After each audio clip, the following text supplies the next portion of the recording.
I've been trying to think about the best way to describe the nuance on this topic so that the people who are combative about it might actually hear it.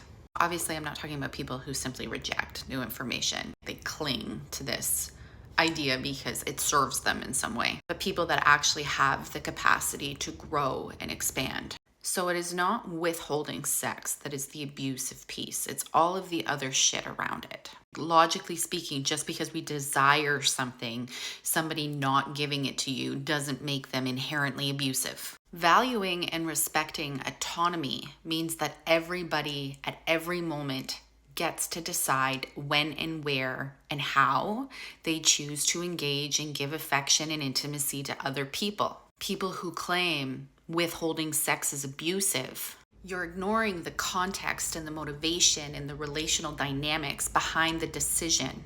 And this kind of black and white thinking is very, very dangerous because it oversimplifies human relationships. Everyone has the right to choose, and the right to choose is not abuse. No one is entitled to another person's body or their affection. Autonomy means that at any time, for any reason, you can say no. If a person chooses to not have sex or not give you affection, they have a right to make that choice, even if you don't like it. Like I said, the issue isn't the withholding. That is not abuse.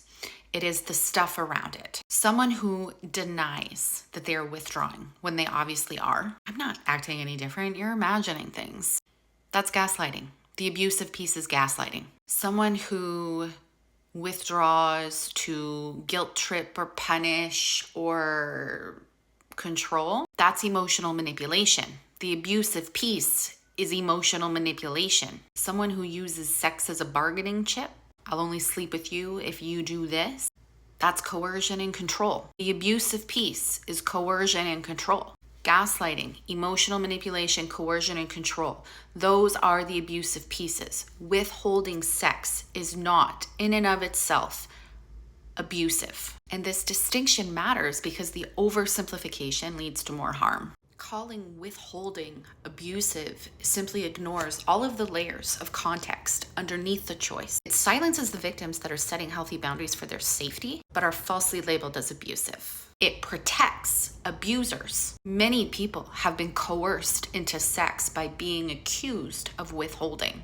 I was one. True autonomy means respecting all choices, even if you don't like them. So if you truly value autonomy, then that means you must accept that everyone has the right to say no. Withholding sex or affection is not abuse. Gaslighting, manipulation, coercion, that is abuse. You might say that I'm just arguing semantics. I absolutely am. People who are accused of being abusive for simply not feeling safe will argue the semantics. They will pay attention to the nuances, and they won't say that withholding is abusive. On the other hand, someone will cling to withholding as abuse because it validates their feelings of rejection. It shifts the blame onto their partner. It allows them to avoid the deeper self-reflection on the dynamics of the relationship. And it also can serve to justify their entitlement to another person's body or affection.